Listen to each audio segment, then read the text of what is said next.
The CBS Radio Mystery Theater presents...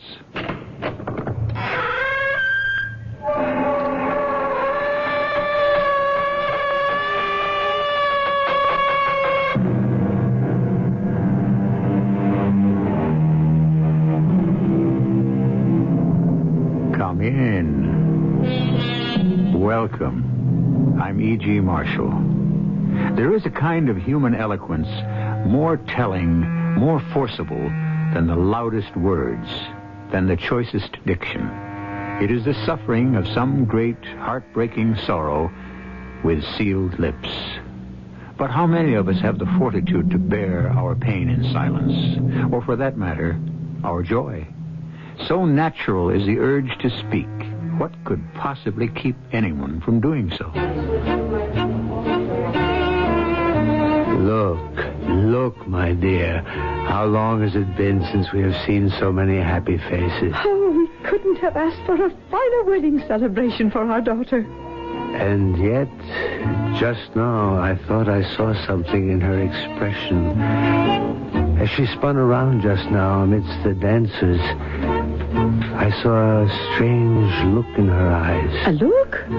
What kind of look? A look almost of terror.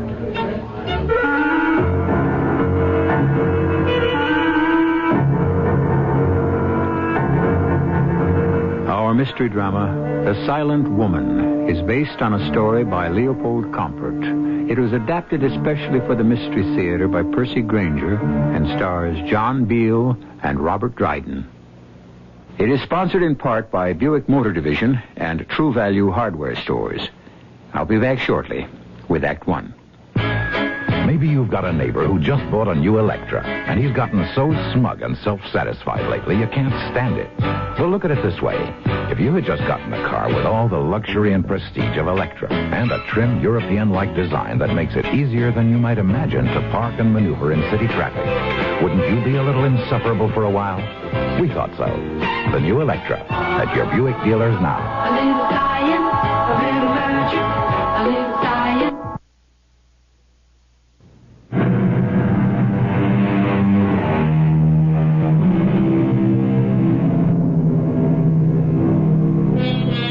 Laughing at fools is one of the oldest mankind. We are pleased to consider ourselves superior to such people. But there is another tradition regarding the fool, that he is really the wisest of men, whose only failing is that he cannot dissemble. I personally prefer this tradition, for the following story is told us by a fool, and it would be a shame to think it weren't true. The time is the last century. We're in a small town in Central Europe, in a cemetery. She was a woman of exceeding virtue, the most loyal of wives, and the best of mothers. She was. Come, sister, be silent. Please relent. Now that my wife is gone, can't you soften your heart? One mustn't speak unkindly of the dead. Then I cannot speak at all. My name is Leib. They call me Na, the fool. When I was young, it bothered me, but now, well, how many people of my poor background can boast of a title? But it is not my story I want to tell you. Today, my master, the Rabbi Mendel, has buried a most remarkable woman, about whom, as you've just heard, opinion was sharply divided. Her name was Wähler, and she was married to our wealthiest merchant, a kindly man named Franz Joma. Wähler was very beautiful, but somewhat silly and frivolous, and many people predicted much trouble in her marriage. But something happened, for her marriage appeared to be a success. Except in one very, very strange particular. In the 27 years it lasted, she was never once heard to utter a single word. Wähler, are you awake? It's Bezel, your sister-in-law. Look what I have in my arms. Your child. It's a girl. The doctor says she is healthy and strong. Look how active she is already and barely 2 hours old. Look. She's holding out her arms for you. She recognizes you. Sailor. Sailor, will you not speak to her?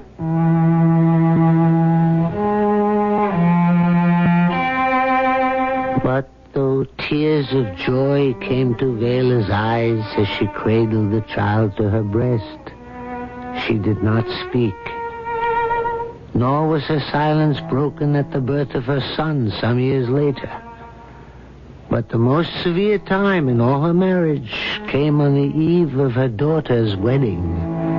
A great plague was sweeping the countryside. Bring out your dead. Bring out your dead. Vela. It's Franz. I'm home. Oh, brother. Brother, I'm so glad you're back. Yes, not a moment too soon. I was terrified that my business in Prague would have forced a delay, and my daughter due to be married this very evening. Where's Vela? Oh. What's the matter? You're crying. Oh, it's too awful. Where is everyone? Where are the guests, the musicians? They should be arriving. There's not to be any wedding. Has something happened to the groom? Has the plague taken hold of him? No. Well, then what is it? Your daughter. Oh, no. The plague has got her in its grip. She's not expected to live. Is she in her room? Yes. Vela is with her. Vela, tell me. Our child. Look at me, Vela. Our child is dead.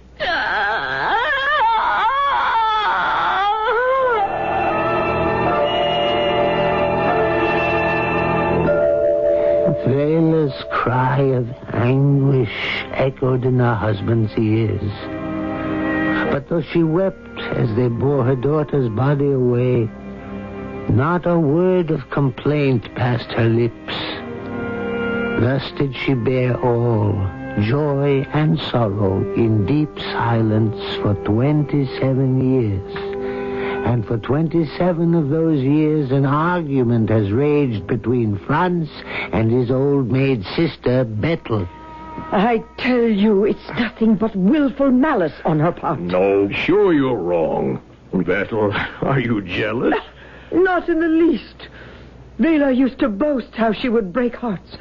But I never thought it would be my own brother she'd make so miserable. But, Bethel, I'm not miserable. The only thing that makes me unhappy are these arguments. Do you want me to leave your house, then?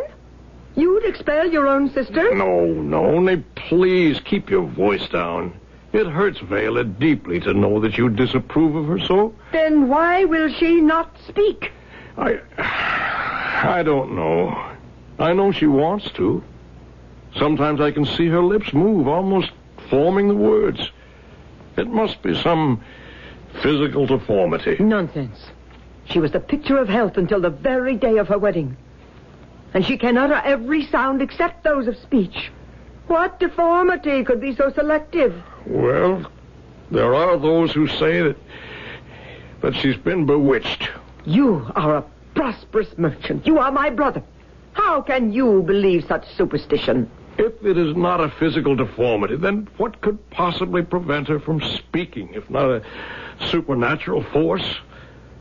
Some of our most trusted friends, people who were at the wedding, who danced with her, say that they noticed something odd. Why did no one speak up at the time? They swear that there must have been an evil eye on her, one jealous of her beauty. Is this not possible? I'm sure I don't know. She's mocking your weakness to your face. If I were you, I'd give her a good hiding. No, I could never do a thing like that. What has happened is God's will. It is a mystery, not given us to know.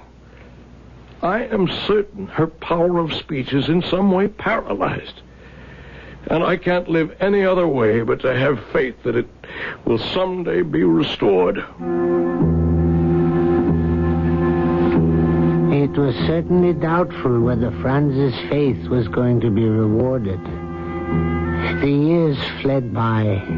Their son grew into a handsome fellow and quite a scholar to boot. The time came for him to go study with a first-rate teacher in Hungary. Years he would be gone before he would see his parents again.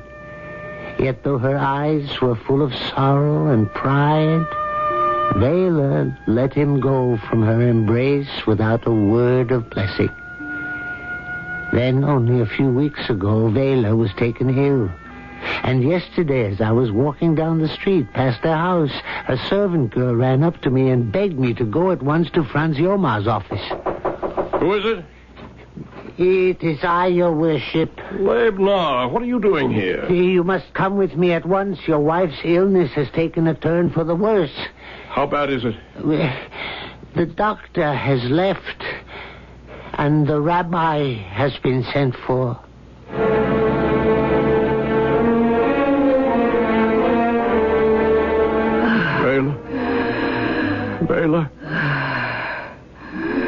Vela, it's me, Franz. How tired you look, my dear. You're ready for sleep, aren't you? I can see in your eyes that you are. Vela, can you not now speak to me? Is there no prayer, no miracle that can loosen your tongue and free you from whatever curse has possessed you all these years? I know I'm not the best of men, but if God would only grant me this one wish.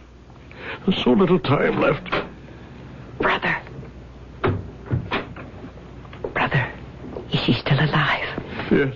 The rabbi is on his way. He wants very much to see her. He says he must see her before she dies. Hush, Bethel, don't speak of death so openly. Because she cannot speak, do you think she has no ears? Her cheek is burning. Vela, if I could only hear your voice once more. I've never doubted you, never reproached you. Franz, be quiet. You're exciting her too much. Rabbi Mendel says he must see her. Look, her lips are moving. She wants water. No, she wants to speak. I can see the words forming. Let her save her strength. She's struggling. She's wrestling with the very devil. Vela, I have loved you so much all these years. Oh, God, living God, shall I not now speak? Praises to God. She's fainted. Vela. It's no use.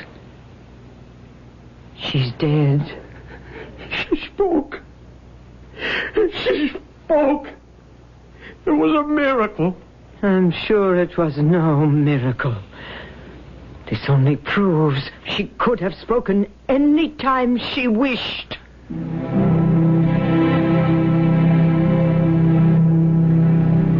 Rabbi Mendel was very upset that he did not reach Vela's bedside before she died. Oh, was he upset. The night after the funeral, however, he was still brooding. And when I brought in his meat for supper, he was still staring at his soup. What do you see in that bowl that's so fascinating, Rabbi? I see a fool, Labe. Well, your secret is safe with me. After all, one of us has to pretend to be a rabbi. Otherwise, how could we afford to live in so grand a style? What grand style? Why use a perfectly good bowl of soup for a looking glass when any rain puddle would do just as well? Labe. Between us, we make one passable human being. I shouldn't waste time brooding. But if only I had hurried faster. They say she spoke anyway. A single sentence. I don't think that mattered to poor Mr. Franz. I saw his eyes when he came from her room. I've never seen such happiness in the midst of such sorrow. 27 years. I've never seen anything like it. You remember the night of her wedding? Oh, yes, I remember. I remember everything. See who that is, huh? Labe? Oh, good evening, Mr. Franz and Miss Bethel. Good evening, Labe. Is the rabbi here? I don't know. Let me ask. Of course I'm here. Why do you have to ask? A moment ago, you were in the past. Just shut the door. Forgive us for disturbing your evening meal, Rabbi, but we must have judgment. Judgment? Yes, there hasn't been peace between my sister and myself for 27 years. And now that Vela is dead, it will be worse than ever. I'd be willing to drop the whole matter if Franz didn't insist on referring to Vela's last words as a miracle. But that's what they were. A miracle. Is this not so, Rabbi? She was the ultimate shrew. My old friends, you are both wrong. What? The miracle is not that she broke her silence with her last breath, but that for 27 years, she did not speak.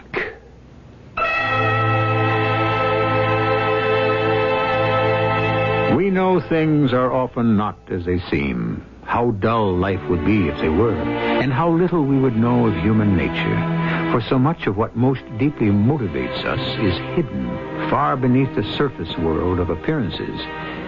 We shall begin to see beneath the surface of Vela's world when I return with Act 2. It takes more than good paint to get a good-looking paint job. Hi, Pat Summerall to suggest you go to your True Value hardware store and see their selection of paint accessories that can help you get a professional-looking result for a fraction of professional cost. One of their handiest painting accessories is the True Test 8-piece roller painting kit for just $3.99. It includes almost everything you need for your next painting job. You get a 9-inch roller cover, frame, roller extension, paint tray, 1.5-inch trim brush, and more, all for just $3.99. True Value hardware stores also offer a complete selection of quality True Test Orel paint brushes. Choose from their selection of varnish enamel brushes, wall brushes, angular sash brushes, in a variety of sizes from just $1.98. Get the True Test 8-piece roller painting kit and quality True Test Orel paint brushes exclusively at participating True Value hardware stores and home centers. And remember, True Value, much more than just a name, our way of doing business.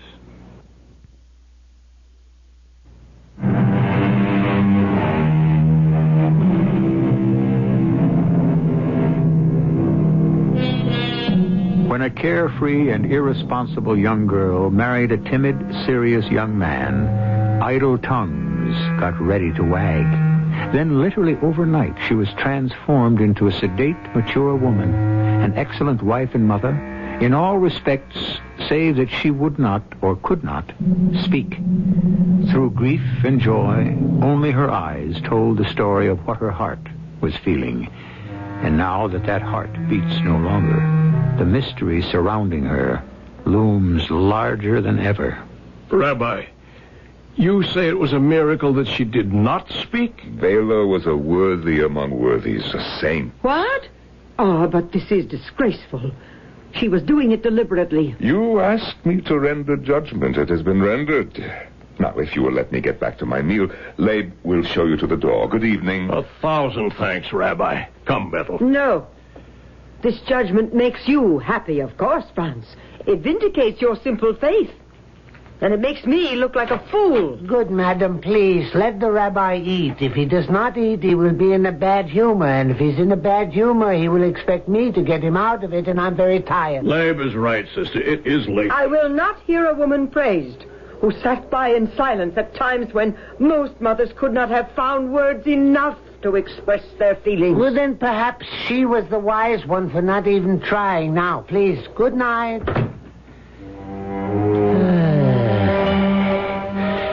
But one does not solve a problem by shutting a door in its face any more than one converts a person by silencing him. It took them a whole 24 hours, but the very next night, they were back. Rabbi Mendel? Franz, good evening. Is Bethel with you? Good evening, Rabbi. We're sorry to trouble you again, but remember that judgment you rendered last night? I want proof that your judgment is sound, Rabbi. You say Vela was a worthy among worthies. But what do you know of this matter that you can render such a verdict? Well, what I know is perhaps better left unsaid. Aha. I do not like the sound of that. Rabbi, I'm afraid you must tell us. For you have now undone the effect of your judgment altogether. Very well, my friends. Sit down. I must begin by asking you to recall that night, the night of the wedding. I can still recall Mr. and Mrs. Clattener. Oh, what generous, warm-hearted people they were. We must remember everything just as it happened. As they talked, the scene became more and more vivid, until it seemed as if we were all transported back to that strange occasion. Oh, yes, I was invited too. There's an old custom that on all festive occasions someone should be present as a reminder of life's darker side, lest people in their reveling forget the sorrows of this world. A good custom, so they hire a fool. You figure it out.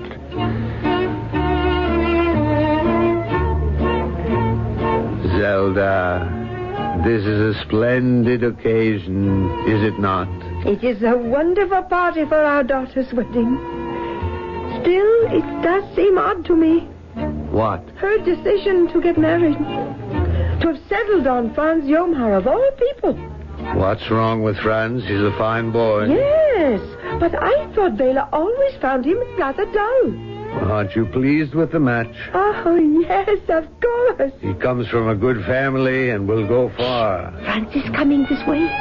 Franz, stop dancing so soon. Oh, well, I'm not used to such exercise, and I think I've had a little too much to drink. Well, then you shall have some more. Oh, no, really.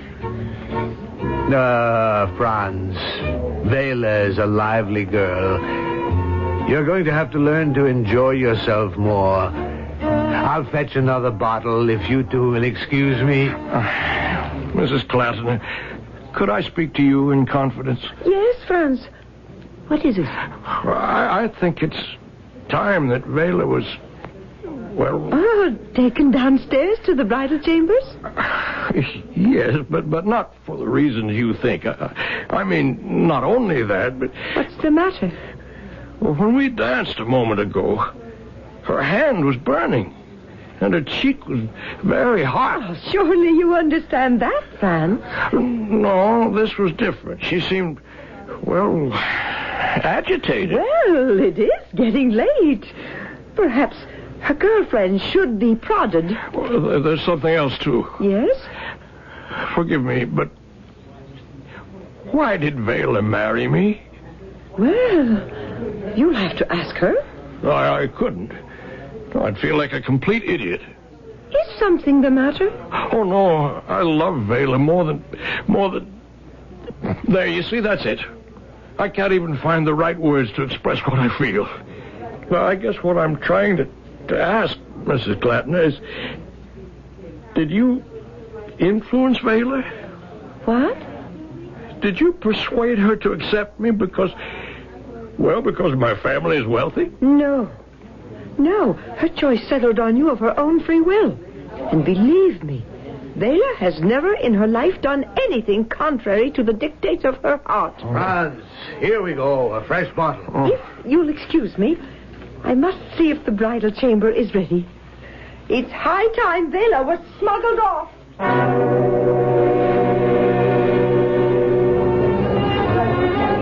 Franz? Yes, Mrs. Clattener? I have it on very good authority that all is prepared. But I advise you to slip down the back stairs. Some of the young men have planned some trickery if you go by the main stairway. Thanks. Excuse me, Mrs. Clattener. Good night. The boy's as nervous as a new clerk. He should be. The young men are waiting for him on the back stairs. Zelda. Well, one has to keep one's priorities straight. I couldn't spoil their fun just to save Franz a good ducking. No! Oh, that's painful. Reminds me of our wedding night. The water they dumped on me was straight from the river. Ice cold. What was that? She's gone. She's gone. What? Vela's gone. She's vanished. My boy, slow down. Catch your breath. Now, what do you mean? Vela's not in the bridal chamber. But how can this be? I saw the girls take her in there not 5 minutes ago. Well, maybe it's another prank. If it is, it's carrying things a bit too far. Well, I'll speak to the girl. That's not a trick, I'm sure of it. Now, calm yourself. Oh, she's run away from me. No. Or maybe, what if some evil spirit's gotten a hold of her? Nonsense. Well, it happens, you know. They say especially on wedding nights, and especially young girls who are as good-looking as Vela is. These spirits are driven mad with jealousy. They carry their victims off, sometimes never to be seen again. Or if they do return them, it's with some horrible curse laid upon them. My boy, stop this talk. All of the girls swear they are innocent. If this is a prank, it's Vela's alone. Did they notice anything strange in her behavior when they took her into the bridal chamber? Well, she was nervous, of course, but that's to be expected, is it not? Oh, Reuben, we must find Vela at once. Word has spread of her disappearance. The guests are becoming frightened. They know the legend. Nothing but stories. Oh. Now, come. We'll search the house at once and the garden. And if she's not here, we'll go with torches and search the whole city. Oh, what shall I do? Question the servants. Find out if they saw or heard anything amiss. Come, Franz. Mrs. Zelda? Oh, Leibniz, I didn't hear you approach. Your daughter has gone. Yes. I was watching her. Oh, where did she go? Yeah, I meant earlier, during the dancing. Oh, you really are a fool. Everyone was watching her then. But I watched differently than others. Her movements were not those of one who is enjoying herself. They were desperate, frenzied, and she looked no one in the eye. Not even Franz? And least of all him. Do you think she may have done herself harm? Do you think she's gone to the river? I didn't know where Vela had gone or why, or whether she would ever come back for that matter. I left the house as puzzled as anyone. But unlike the others, I was not frightened. Whatever was going to happen was going to happen. In this world of uncertainty, I have always been certain of that. Yes, Rabbi. I remember. We searched the entire house and the garden, and there was no trace of her. Then we took torches and scoured the city. And when you returned to Reuben Clotimer's house... She was there, sitting with her mother in the kitchen, as calm as could be. How remarkable. What is? You asked us to remember everything, and I remember something now that I'd forgotten. When we came into the kitchen, our burnt-out torches in our hands, Vela looked up. And she looked directly at me, into my eyes. Labe was right. She had avoided everyone's gaze, and most of all, mine. But now she looked at me, and I at her. And I remember a chill ran through my body. I thought, surely this woman is bewitched. But now I think we were laying eyes on each other for the first time. Yes, my son. And what it was that happened that night, I am now free to tell you. Franz and Bettel came to the rabbi's house with an argument they wished him to settle. It was a question they thought had only two sides, and one of them, they assumed, had to be right. But is this always the case? I'm reminded of a riddle. Two girls walked into the classroom on the first day of school. They were identical in appearance. They had the same last name and the same parents. Yet when the teacher asked them the obvious, were they twins, they said no. How is this possible? I'll give you the answer and the rest of our story when I return with Act 3. Why are so many people buying Buick's New Century? Well, it depends on who you ask. Mrs. Marcia Resnick? It holds the road, and it drives really smooth. It's nice. And Mrs. Phil Jackson? I like it because it's roomy. And Mr. Jackson, he can't even begin to tell you all the reasons why he likes their new Buick Century. I really wouldn't know where to start. But then that says a lot about Buick's New Century and why it's drawing a crowd at your Buick dealers.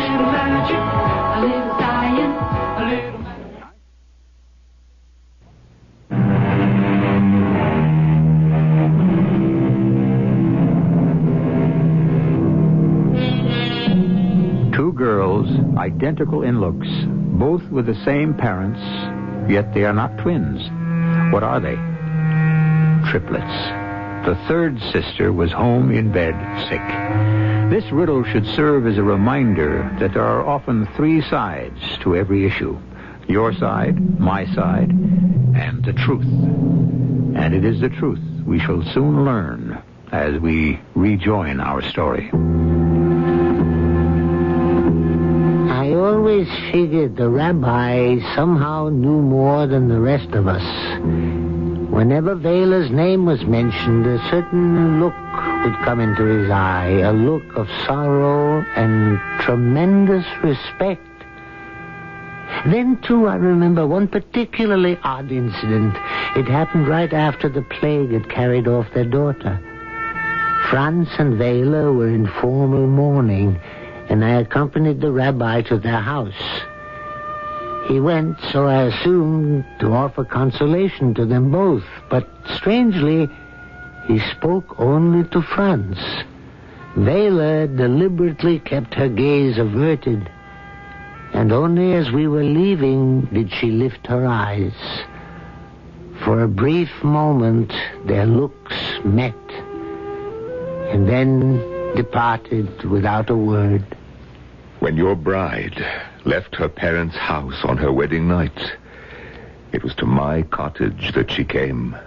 She came here, Rabbi? It was I who heard her last words. It was to be one of the most difficult hours of my life. It was late, as you recall, but I was still at my desk, deep in study. Please open the door. Rabbi, you must let me in. I see your light. You are home. Please, I must speak to you. Who is there? It is I, Reuben Clattener's daughter. What do you want so late at night? Please, you must let me in or I shall die at once. Well, yes, by all means. Oh, thank you. Please, you must try to calm yourself. There can be no peace for me. I must ask you again who you are and what you want. It is very late. Do you not recognize me? No, I don't think I do. Then I am indeed a lost soul. Are you from this community? You see, I am new here. I still don't know everyone as I ought to know. I am the woman you married not 5 hours ago to a husband. Yes, your voice. Yes, it does sound familiar. Reuben Clattener's daughter, you say? Yes. Oh, no, but this cannot be. I'm being visited by an apparition. Why do you say that? If you are truly she whom you say, why are you here and not in the place where you belong? I know of no other place where I belong, more than the one where I am now. The place you belong, my daughter, is in the house of your parents. And since you have today been made a wife, your place is with your husband. What is a wife? And who am I? Forgive me, but that is a good question. What is it you wish of me? I have a great sin that rests heavily on my heart, and I don't know what to do. Well, what you have done can be discussed at another time. No. I know what oppresses me. It lies so near before me, I can grasp it by the hand. Very well. You have come here to confess a great sin. Do your parents or your husband know anything about this? Who is my husband? What? I am in love with a man, but not the one you married me to today. Hush. You cannot speak of this now. I must. You are married. His name is Naphtali. He is a scholar, a student at the yeshiva. I see. And he is perhaps poor? Very poor. Unfortunate, Vela. I think I begin to understand. But did you not speak of this to your parents? No. You owed them the opportunity to approve of your heart's true choice. I did not think they would. You didn't? No. Vela, I'm going to ask you a question. If it is not answered honestly, you will have to leave. I will answer. Were you forced to be married?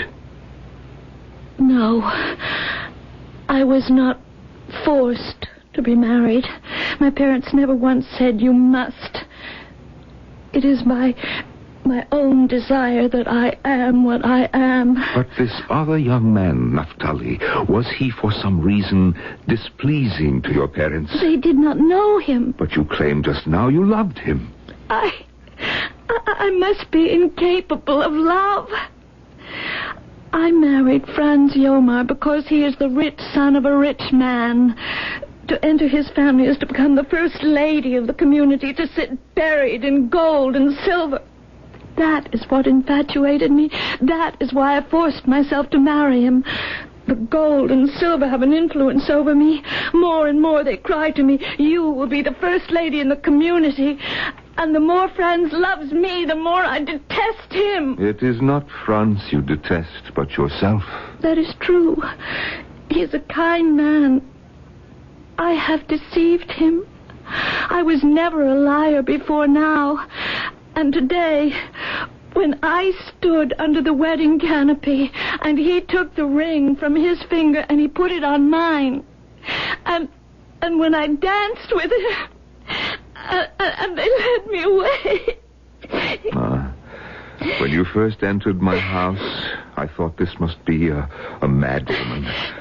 But only a soul conscious of its own sin could speak as you do now. Tell me what I am to do. What to do? Tell me. Do you think I have come from my parents' home merely to return again without help? You alone in all the world must tell me. Look at me. I am no wife. I will not be a wife. Tell me what I am to do. Please, Vela, stand up. Tell me first. I will not rise till then. Oh, dear Lord, who could that be? Master. Labe, that fool of a sexton they've given me. Vela, can you hear me? Yes. It will be best if no one knows that you have come here. Will you rise and go into the next room until... I will not move. Master. All right. Vela, I'll put this screen in front of you, but please try to make no noise until I have dispatched this fellow. I'm coming. Oh, Master, 1,000 pardons, but I'm afraid I had one glass of wine too many. It's all right. And it caught up with me just as I was trying to find my latchkey. Enough, Labe. Yes, Rabbi. Despite my condition, you see before you a man ready and willing to carry out the evening chore. Yeah, well, it won't be necessary tonight. Oh, no. Let me make amends for my condition. Well, never mind. Please, No, Master. no. You don't want me to draw water from the well? No. Nor bring in more wood for the fire? No. It's burning low. No. I mean, yes, I know, but no. That screen is out of place. Leave it there. It's blocking the fire from warming you at your desk. But as you pointed out, the fire is burning low anyway, so what's the difference? Keep this up and you too may someday be a fool. Labe, go to bed. I want to be left alone. But you are not alone. What? I can see your thoughts are with you. Go to bed. You know, Master, a most remarkable thing has happened. The bride you married today has been carried off by spirits. That's nonsense. I know. They're searching for her everywhere. If they were smart, they would just come to you. Huh? Well, why me? Because I'll bet you know where she is. Why do you say that? You're the rabbi. The rabbi knows everything. In fact, it's your fault I'm a fool. What do you mean? That's what I was always told as a child. The rabbi knows everything. That's why I never bothered to learn anything. I figured as long as someone knows it, what's to worry? So, don't disappoint me, Rabbi. I'd hate to have been a fool for nothing.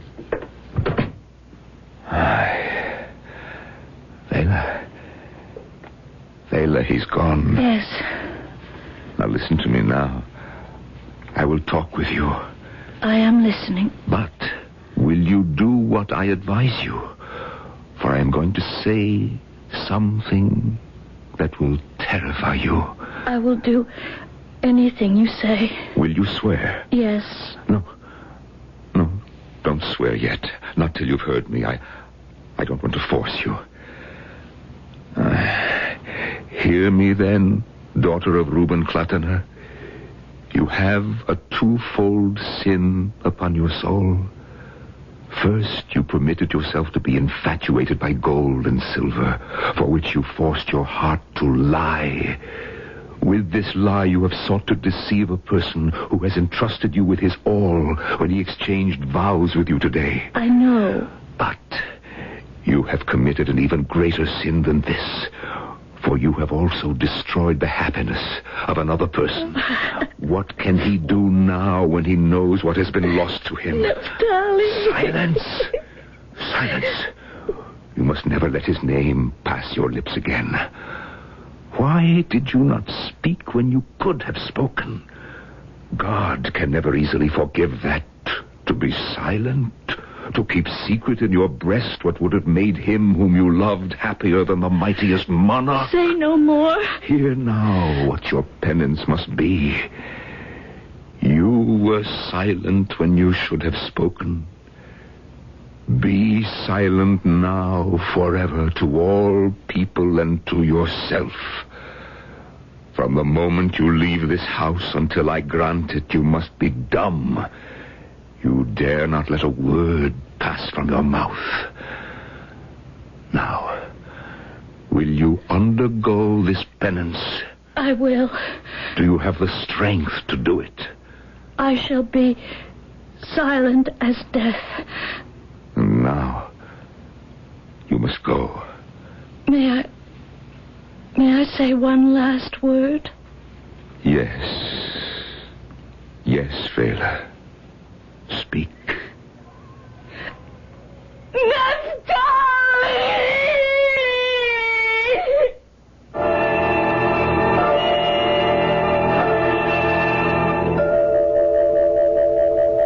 When the rabbi finished his story, everyone sat for a very long moment in silence. So, there it is. You see now why I rendered the judgment I did. Under the duress of her penance, I watched Vela blossom into a woman who was not only beautiful, but of wonderful character as well. So she was in love with another man. Come, Bethel, that was a long time ago. We had a good life together, and I truly think that in time she came to love me. But, Franz, can you say you were completely happy? No. Can you? Must one have everything? I had doubts about our marriage, too. But at least I can say it turned out better than I expected. And if we could only say that much about everything, what nice lives we should all have.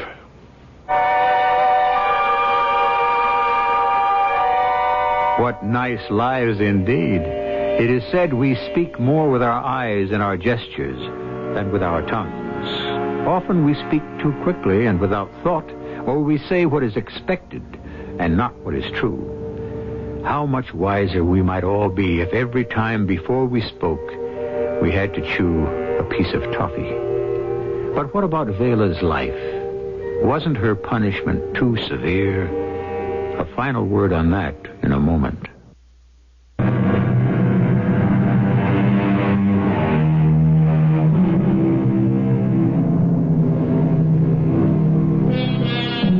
Was Vela's punishment too harsh? Well, the story was meant as a parable, and it was written 100 years ago when the marriage tie was far more strict than it is today. All in all, I think I'd have to say that Vela was a remarkably strong and self-possessed woman who endured. Our cast included John Beal, Norman Rose, Carol Teitel, Joan Shay, and Robert Dryden. The entire production was under the direction of Hyman Brown. And now, a preview of our next tale. You've been at that all day. That doesn't seem to do me any good. Here I am, stuffing myself at dinner time. Sir Charles, that man sitting at the next table, do you see what? That young parson, the thin fellow with the glasses, sitting with the freckle-faced girl? No, not them. At the other table. The man sitting alone.